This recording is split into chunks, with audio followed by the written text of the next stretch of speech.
The dream I had last night that I woke up to, my nightmare, was sitting around a table with a group of academics and senior bureaucrats and industry people, and we were trying to make a decision, not about climate change, just any sort of decision.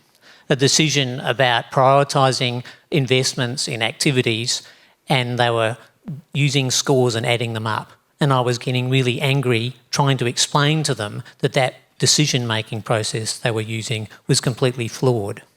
That's how nerdy I am. That is my dream last night.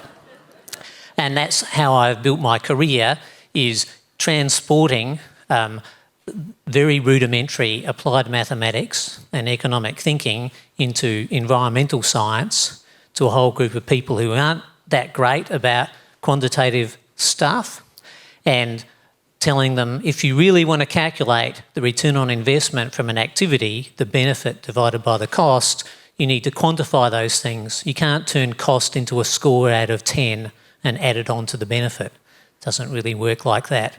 And those of you who are in the room who are educated in engineering, economics and mathematics will know the inanity of decision-making.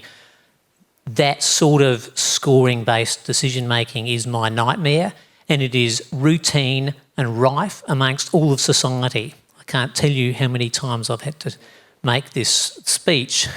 And it is very odd that so many decisions in society are made so poorly.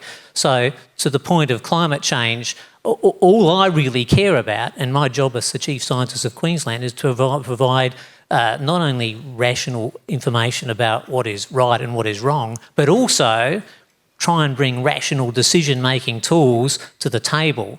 Cost effectiveness, cost utility analysis, multi-criteria decision analysis, trade-off curves. And I think that's what, it doesn't really sound that hard. You would have thought it happened every day. It doesn't happen, and almost doesn't happen anywhere. It doesn't even happen in universities, in senates and departmental meetings.